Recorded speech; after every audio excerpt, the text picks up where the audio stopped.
Perkenalkan, nama saya Nadia Salsabila Inana Sulfa dengan NIM 22210109016.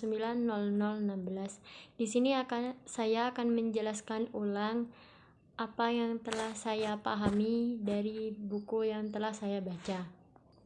Kepunahan umat-umat terdahulu. Al-Quran banyak menceritakan kepunahan yang pernah terjadi di muka bumi, terutama pemusnahan kaum-kaum terdahulu yang mengingkari dan menentang ketuhanan Allah dan melampaui batas beserta berbuat kerusakan.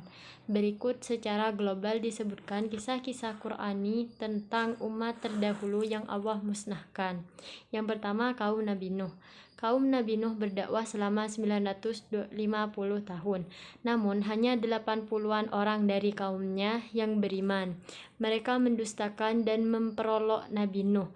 Allah lalu mendatangkan banjir besar yang menenggelamkan semua orang kafir, termasuk anak dan istri Nabi Nuh. Kisah mereka tercantum dalam ayat berikut. Artinya, dan sesungguhnya kami telah mengutus Nuh kepada kaumnya, maka dia tinggal bersama mereka selama 1000 tahun kurang 50 tahun. Kemudian mereka dilanda banjir besar, sedangkan mereka adalah orang-orang yang zolim. Surah Al-Ankabut ayat 29.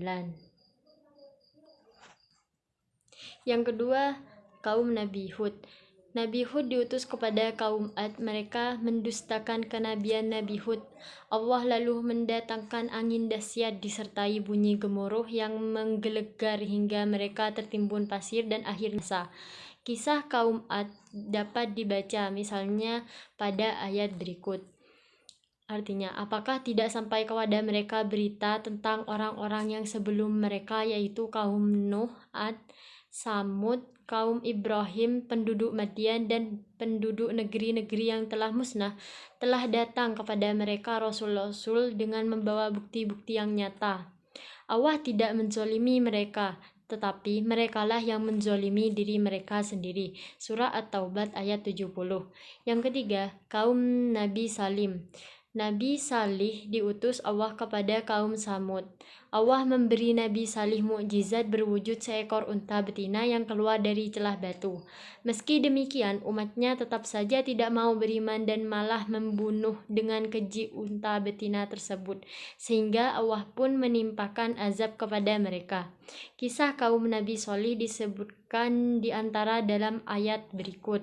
Artinya, kemudian suara yang menggunturkan menimpa orang-orang zalim itu, sehingga mereka mati bergelimpangan di rumahnya, seolah-olah mereka belum pernah tinggal di tempat itu.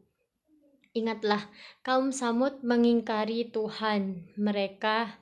Ingatlah, binasalah kaum Samud. Dalam surah Hud ayat 67 sampai 68. B. Kiamat. Kepunahan terbesar yang akan terjadi adalah kiamat.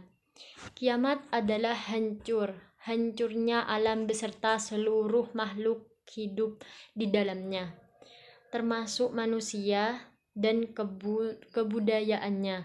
Peristiwa tersebut merupakan akhir dari keberadaan alam nyata yang kita saksikan sekarang dan akan digantikan oleh alam lain yang tatanannya sama sekali berbeda.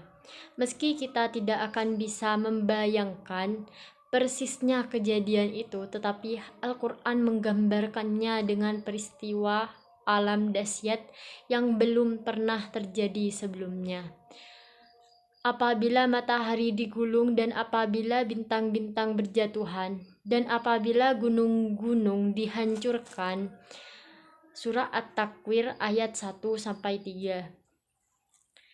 Dan juga apabila langit terbelah dan apabila bintang-bintang jatuh berserakan dan apabila laut dijadikan meluap. Pada surah Al-Infitar ayat 1-3. Dan juga apabila langit terbelah dan patuh kepada Tuhannya dan sudah semestinya patuh, dan apabila bumi diratakan dan memuntahkan apa yang ada di dalamnya dan menjadi kosong. Dalam surah Al-Insyikok ayat 1-4. Jadi demikian yang kurang lebih saya pahami dalam materi yang saya baca. Kurang lebihnya mohon maaf. Assalamualaikum warahmatullahi wabarakatuh.